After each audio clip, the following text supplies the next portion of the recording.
Il existe environ 3000 variétés de pivoine avec une multitude de couleurs, du blanc en passant par le jaune, le rose ou encore le rouge vif. Son parfum doux et délicieux rend la pivoine très populaire. Elle sublime les bouquets avec son volume charnu. La pivoine est omniprésente sur les réseaux sociaux. Elle fait partie des grandes tendances en matière de décoration d'intérieur avec ses couleurs douces et puissantes. Sa beauté est éphémère car elle n'est disponible que de mai à fin juillet. Chez Rose d'Or, nous vous proposons une magnifique offre de pivoine en provenance du sud de la France, mais aussi de Bretagne. C'est ici que notre producteur partenaire va nous faire découvrir les secrets de sa culture à l'occasion de la fête des mères.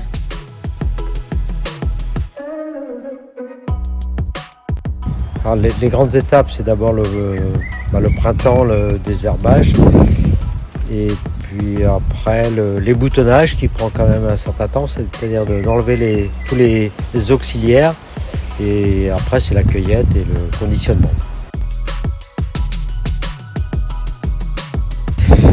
Ça, les conditions climatiques, on les maîtrise pas, mais la Bretagne est quand même assez favorable pour la culture de pivoine, et je dirais que si on avait un peu plus de chaleur pour avoir toutes des fleurs avant la fête des mères, ce serait l'idéal.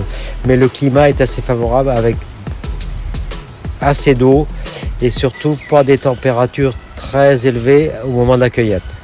Parce que si vous avez 30 degrés et que vous avez 700 000 fleurs à accueillir, vous en laissez de la moitié.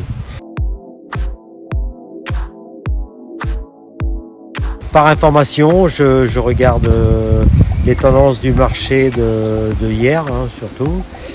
Ce que je vous disais tout à l'heure, je me suis trompé avec la fameuse reine Hortense qui soi-disant était belle, mais ici c'est pas gagné d'avance.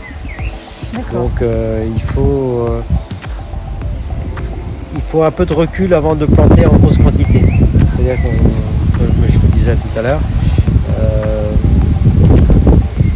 j'essaye par exemple, comme la commande performance, 50 plants et je vois si elle est productive. Donc cette variété-là que vous avez vue tout à l'heure, maintenant je peux y aller.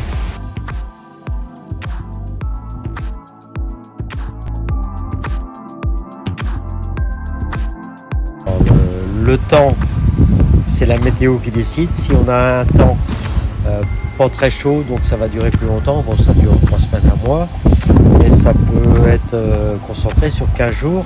Et surtout cette année où les variétés précoces ont du retard, il est possible que les variétés plus tardives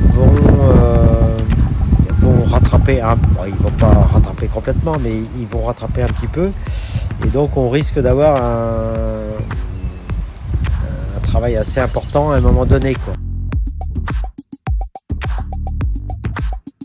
Alors, elles ont toutes leurs qualités et leurs défauts.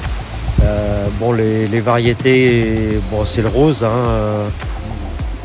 Dans le rose, il y a tellement de roses, mais la tendance est quand même sur le rose. Bon, des variétés comme les blanches, les duchesses, c'est reconnu. Dans les roses, si les gens ne connaissent pas la Sarah Bernard, c'est qu'ils ne connaissent rien dans la pivoine. Oui. Mais pour moi, c'est pas la variété la plus. Je pense qu'il y a des variétés aujourd'hui qui sont mieux que la Sarah Bernard. Comme par exemple Catherine Fontaine ou Noémie de May. La pivoine est une fleur traditionnellement associée à la fête des mères, notamment parce qu'elle fleurit abondamment au printemps. D'après notre producteur, ce qui fait son succès sont sa couleur, son parfum et son excellente tenue en vase. Elle symbolise la tendresse, la sincérité, l'amour et la protection. C'est un bon moyen de dire aux mamans combien nous apprécions leur dévouement.